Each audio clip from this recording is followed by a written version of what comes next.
On today's Exploring History podcast, I'll talk about homeschooling in a message especially for dads.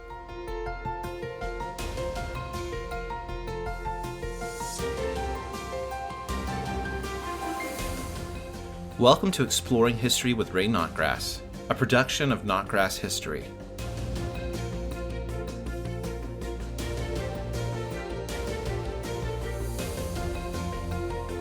This is the time of year when many parents are making decisions about their children's education this fall. I want to tell my story and offer some ideas about homeschooling. I do this especially for the dads who are listening. If you know of any parents who are making this decision right now, I hope you'll pass along this podcast to them. I was blessed to attend excellent public schools in Columbia, Tennessee. We had great teachers, strong community support, and a tradition of excellence. Our schools weren't perfect, of course. I grew up in the segregated South, and our schools weren't fully racially integrated until I was in high school in the late 1960s, and that was by court order. But when that happened, except for a few small ripples of disturbance, integrated schools became the new accepted norm for our county. Because of the examples I had, I went to college to become a public school teacher. I then went to graduate school with the purpose of teaching on the college level. While I was in graduate school in history, my focus changed and I decided to go into ministry. In preparation for that work, I obtained a second master's degree in New Testament. Over the years, I have had stints of teaching on the junior high, high school, and university levels. Even in my 22 years as a minister, I took my role of teaching in sermons and church Bible classes very seriously. This was all before we started developing curriculum as Notgrass History, and that, of course, involves teaching, just in a different way. So, in great measure, my life's purpose has been bound up in education. I came to understand that education, and by that I mean not just in a school setting, but as a life activity, is a key that unlocks many doors for children as they mature. A good education helps a child develop skills they need in life. It helps them learn new aspects of our world. A good education teaches children how to think and process information. Then Charlene and I began having children of our own.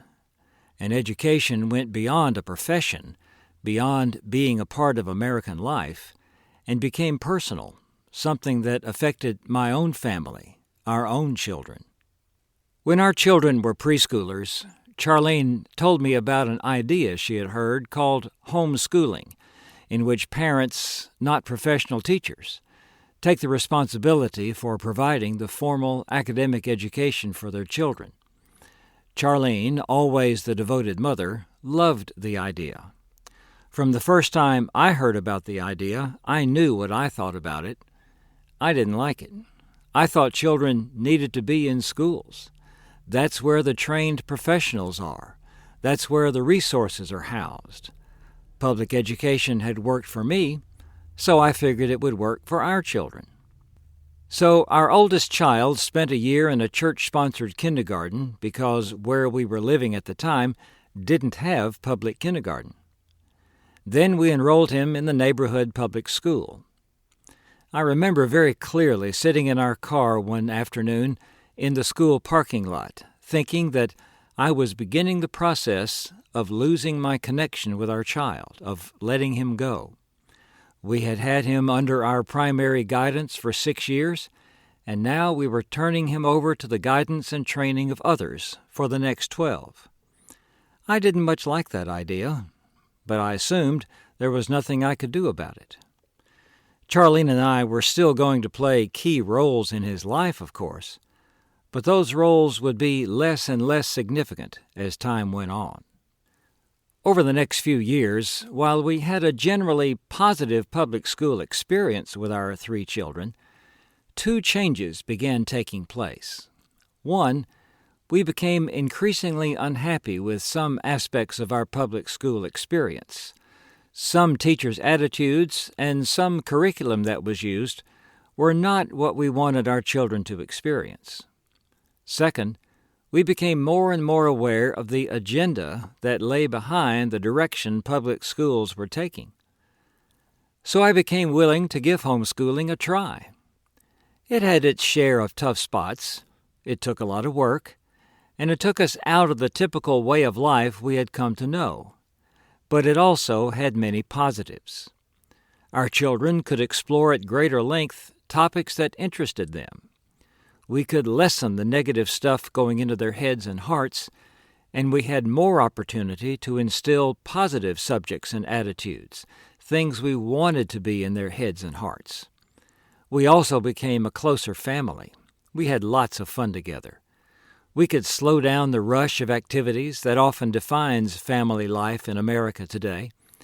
I was able to have a role in teaching the children closest to my heart, namely, my own. I saw more clearly the responsibilities I had as husband and father.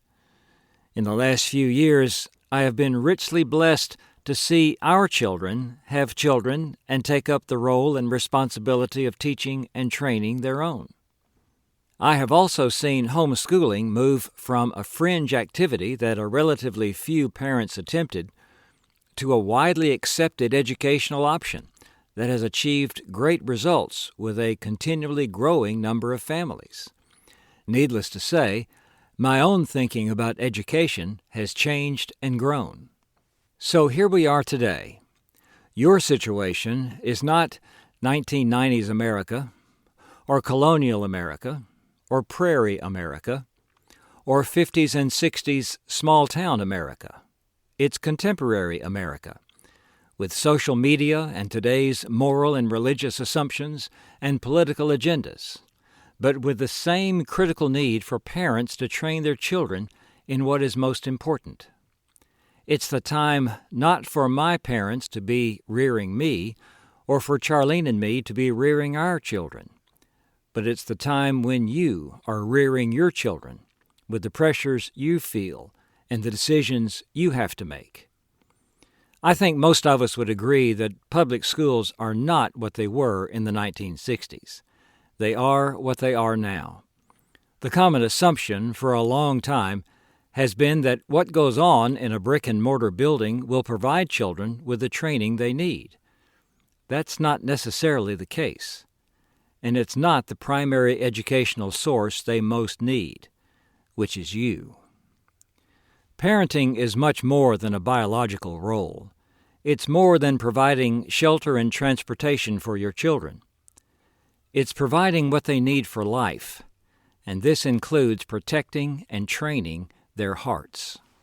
Your children need their dad to be a responsible, meaningful, involved part of their lives, providing, protecting, guiding, teaching, and training them in many ways. One primary way is as an example.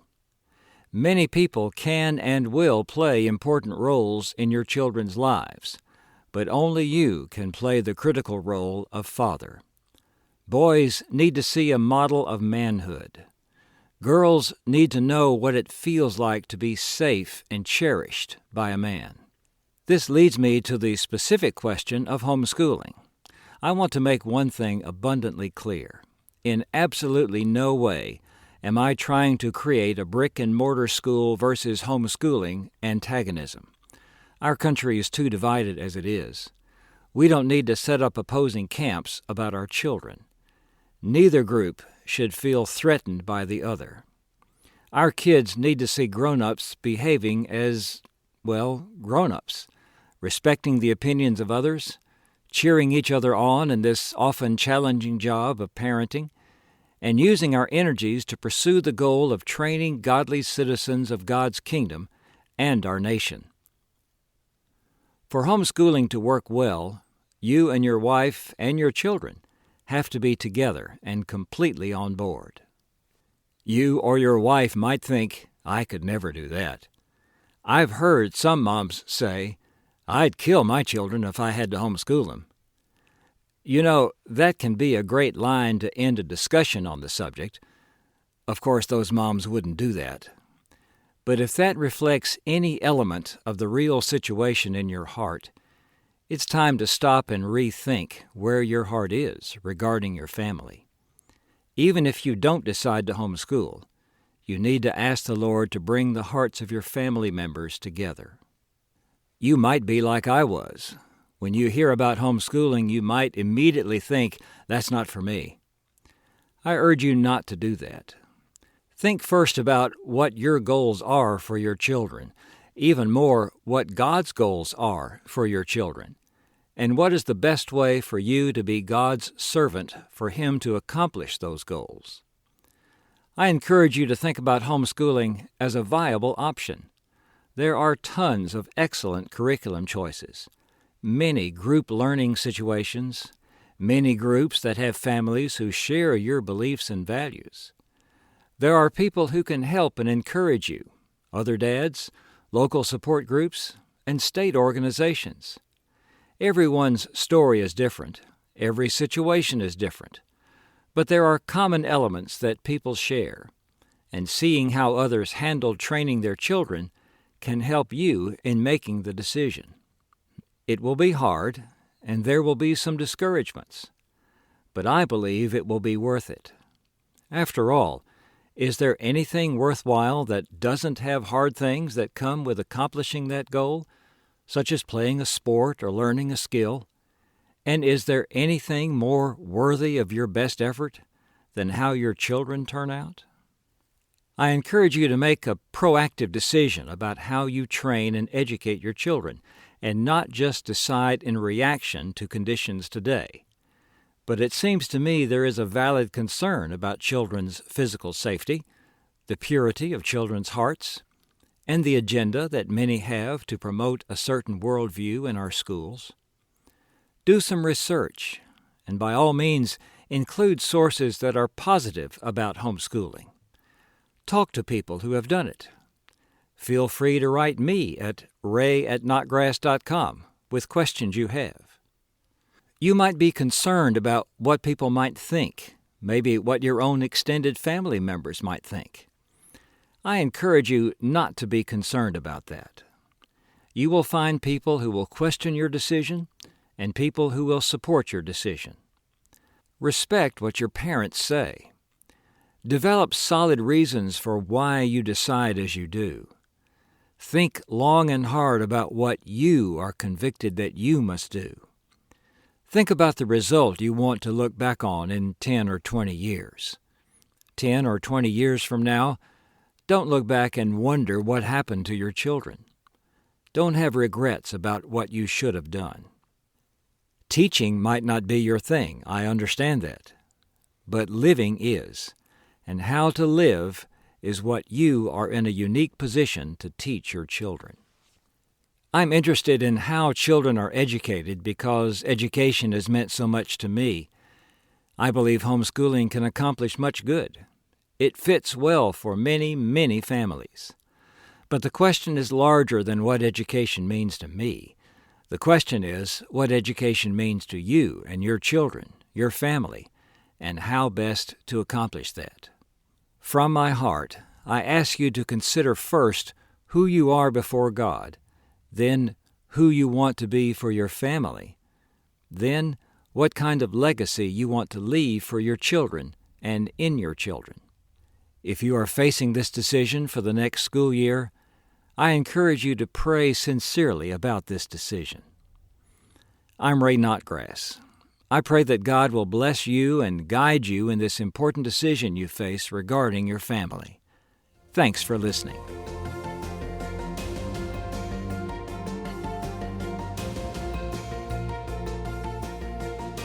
This has been Exploring History with Ray Notgrass, a production of Notgrass History.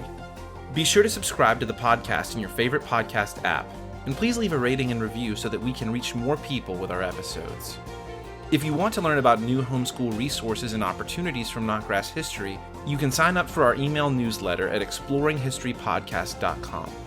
This program was produced by me, Titus Anderson. Thanks for listening.